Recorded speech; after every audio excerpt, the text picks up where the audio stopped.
Everything in this video is for general information and educational purposes only. Nothing presented constitutes financial product advice, personal advice, or a recommendation to acquire or deal in any financial products. Any examples are illustrative only and should not be relied upon as indicators of future performance, as past performance is not a reliable indicator of future performance. All right, everybody. I was just about to do a recording on a trade that I took the other day, just because people have been asking me about it, just to go through the what's in the strategy again and how to trade these. And as I was doing the analysis of that, I realized that we just had another opportunity pop up here. So I've this is an ETH trade I just jumped into then. So I'm just going to quickly step through this one first, and then go to the other one. But anyway, you can see here with the liquidity hunter, we got the OSC. So it's oversold on the RSI and also oversold on the cipher, and so it'll give you that that little tag there. Basically, this one is a green candle, so it's triggered because it's the highest candle so far back. There's also blue ones which occur from this high volume trigger. You can't really see that because it's the volumes come in pretty high and we're compressed in, but you can set up these high volume trigger points in here. At the moment, you can see here the got the SMA length of 300 and the high volume trigger there is 100. So I like to use those settings for the 3-minute chart when I'm trading this sort of scalping strategy, because the standard settings are something like 300. So I use that for the higher time frame analysis, whereas the lower time frames I'm sort of go for these low ones. I might make a separate indicator or a separate series I've been looking at for this sort of low time frame scalping, just so that the defaults are the way that you want to trade with them, or the way that I trade with them, so that you don't have to muck around. So I'm developing that at the moment, and I'm going to include a couple other things in there. I'm going to add some sort of this cipher indicator in there as well, and a couple other things. But at the moment, unfortunately, yeah, you just need to play around with this a bit yourself, or copy these, which is 300 and 100 for those values there. So the analysis as is happening, so you can set up the alerts for these. So, but as you can see, you would get quite a few alerts. So, look, if you traded that one there, you would get you'd probably get a 3R there if you were quick. The only problem is most of the time I'd probably let some of these run or only take out a small amount. But you can see we came down through a strong level there. So normally what I'm looking for is a level. So if I do an analysis in the morning or some other time during the day, I'll basically mark out these levels and just see where we are. So you can do that on the 5-minute. If the chart's gone a bit wild and we're marking up pretty heavily, I'll go probably to the 30-minute as well and start looking for where these pivots were, things like that, to try and find the points. Yeah, normally if you get on the 5-minute, you can normally zoom out far enough where you can sort of find these and you can map them across to the other chart. But anyway, this is starting to really crank along. So I'm already in a trade here, so that's already working out. So it's probably already we've probably already got a 2R out of that at the moment. I think I ended about here. So if you put your stop under there, so yeah, we're looking at sort of 1.5R at the moment. With these sort of ones, you got to watch though when it comes into this. It looks like we're probably starting to establish a downtrend here. So as you can see, we've come down. Oops, that didn't work. We've come down, moved up back into these EMAs, down again. We're moving back into these EMAs. So once we've come here, basically trend is your friend. So it's actually quite likely this could come down like this, and you'd sort of need to weigh up a bit of a higher time frame analysis when you're doing that, or just take some profits early. So my recommendation is for ones like this where we're not down the bottom like we were down here, right? We haven't had this big flush out. This looks like we might be just going to end up establishing some sort of downtrend until we get down here somewhere, sort of in these levels, maybe down to this level here. Yeah, you'd have to go onto the higher time frame analysis, see where we're at. We're actually bouncing off the 18-day, which is one of my favorites for ETH. But equally, this could just roll straight over, right? So we could come back down here for the retest. So I'm not super confident we're going to have a strong move here. We've had this kind of it's not quite an inverse head and shoulders pattern, but it's certainly struggling to get up there, sort of getting sort of like a 3 drive type scenario. Didn't quite make the 18-day. So yeah, as you can see, 18 days, sort of like a nice inflection point there. Anyway, back to this analysis. Maybe we'll have a look on the higher time frames here as well.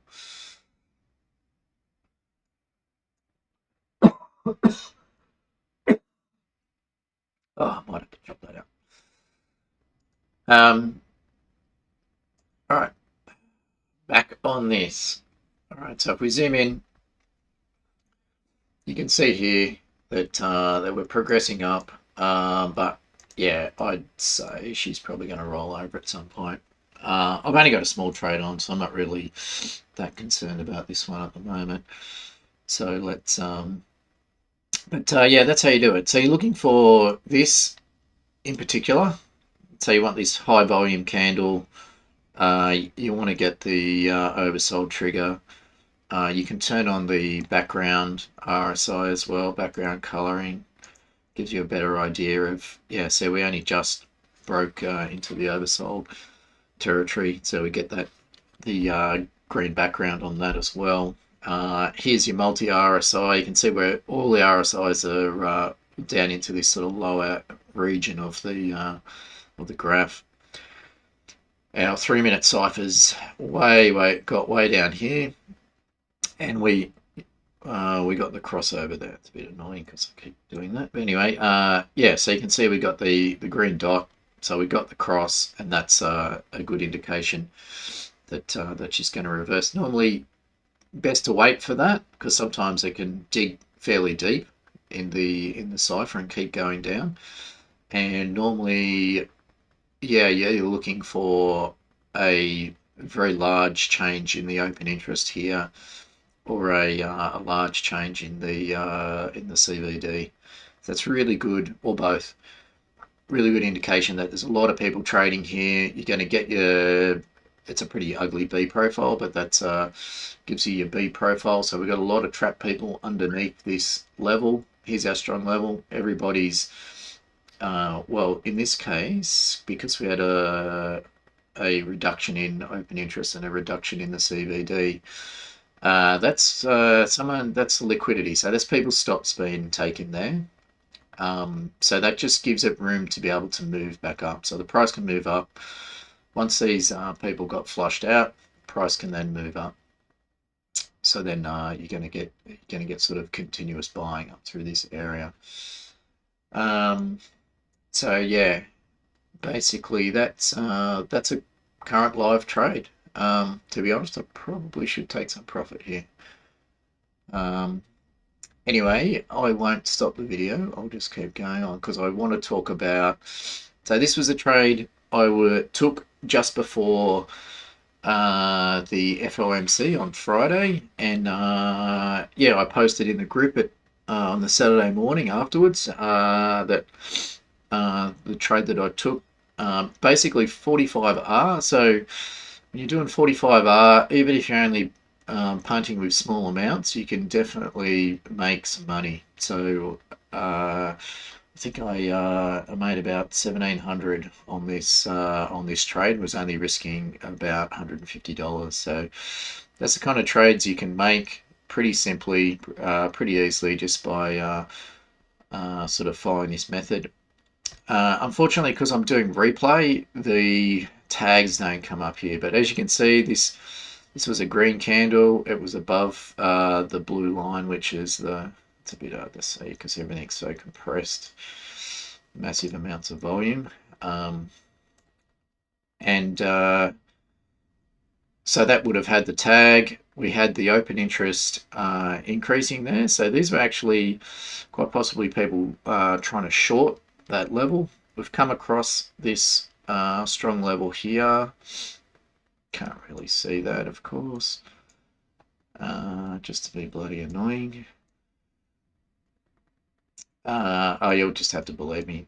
So there's a level there and there's a level here that are previous levels. If I hadn't missed this and got stopped out, I would have just waited for it to come down here and entered again. And I guess at the same time, I had quite a long bias here. So I was looking at all this selling, going, look, I want to get long here at some point anyway, because I was just thinking that the FOMC would actually be positive, or that any small amount of positive news would be very bullish, just because everybody was so down on this for a long time. So it was a bit of a contrarian play. I was thinking everything was already priced in, so all the bad news, if there was any, was already priced in. So any good news would mean we'd have explosive upside, because everybody would be already offside or sort of waiting to see what would happen. And that's exactly how it played out. I also put in a lot of swings at this point. I was, just pretty much loading up on everything I could here with stops in place, and, well, at least mental stops, to see how this would play out. But because I'd with my main swing positions, I'd got out sort of the top of that previous swing up here. I got out up here on this 9, also the double smooth stochastic. So I've been using the 12-hour with the double smooth stochastic blower method to just give me this sort of higher time frame bias. You can see here now we're in this sort of divergence area here, so I think we might be good for some longs here. Yeah, I was looking to position myself in here. We got this massive pump, and then, you know, once we came into the weekend, it was looking a bit soft. So I started sort of winding out a lot of positions that I had. Not so much on the spot positions, the swing positions, but yeah, definitely anything else that I had on the go. Any of my short-term trades, I was starting to scale out there. So just, I guess the moral of the story is that you need to combine sort of a few of these things, a bit of a high time frame biasing in here, and then try and get some nice short-term entries as well. So you can see here, she ran up,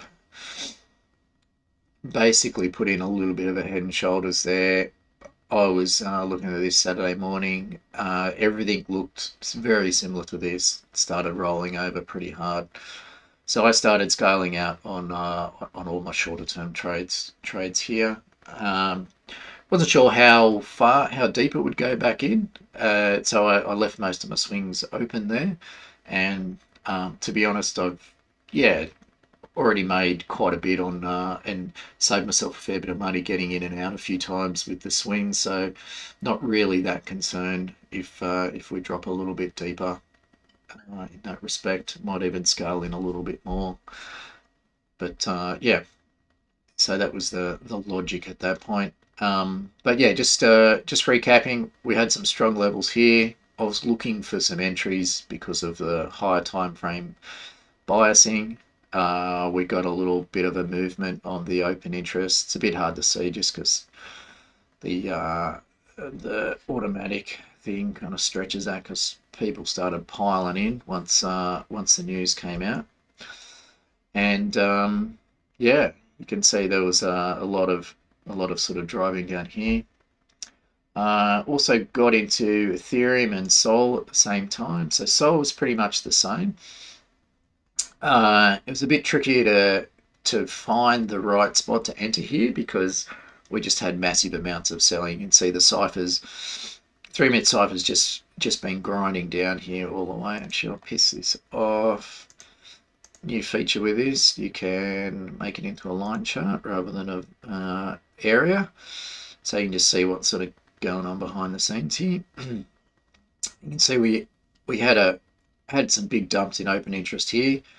That would have been probably a valid entry there as well, but you can see it just would have got stopped out. Then this one ended up being the right place to get in. We buggered around here for a little bit, but then yeah, once things got moving, you can see, yeah, we definitely shot off. And look, if you miss the very bottom as well, sometimes you do get this, you know, second opportunity to enter when things sort of go a little bit sideways like this. Sometimes it's a good idea, or it's a good indication that everybody's finished dumping, and that you know, they're all just trying to make up their minds what to do here. So we got some liquidity coming back in just here as well. So people were actually buying up. I don't know what the CVD looked like. Where's my CVD?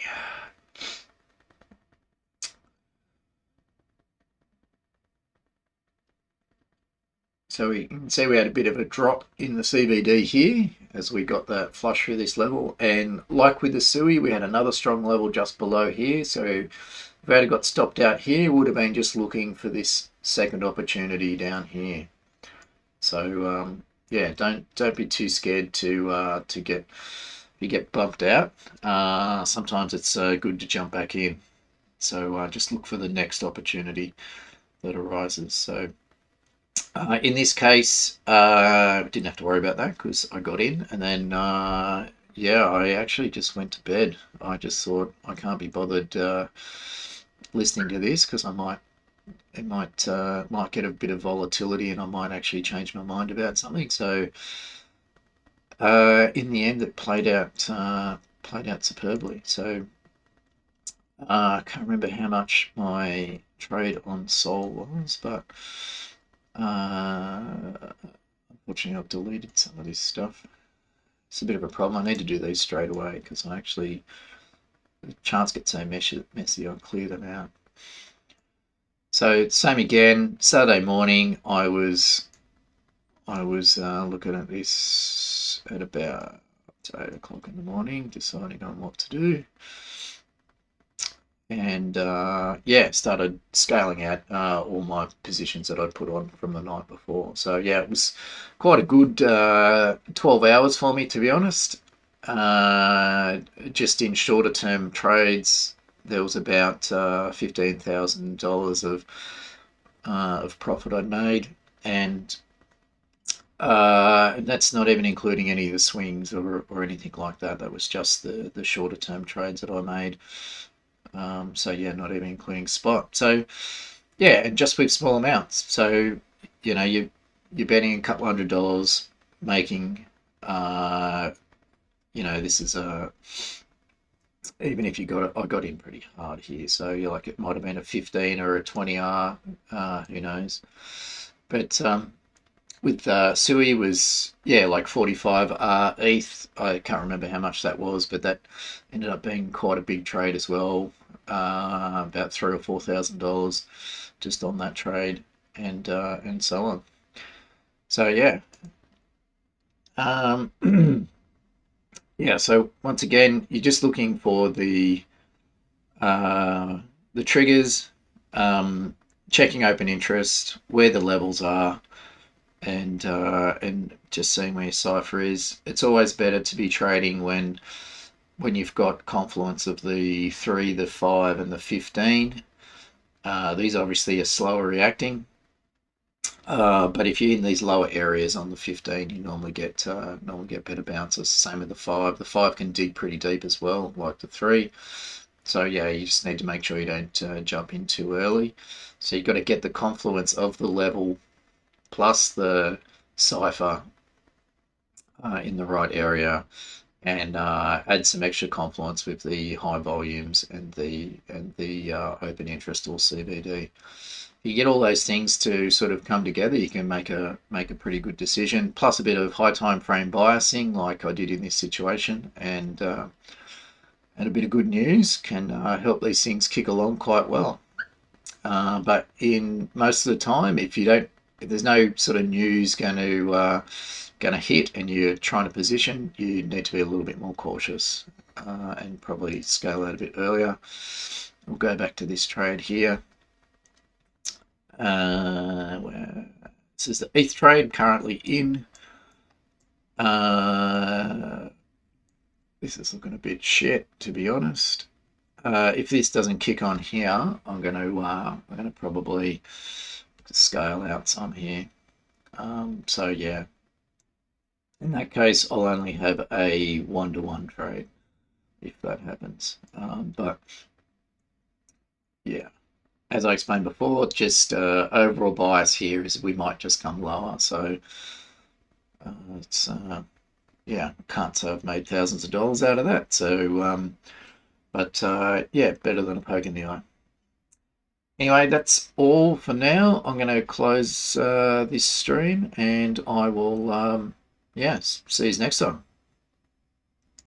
If you enjoyed this content today, please smash the like button, subscribe, and hit that notification bell button.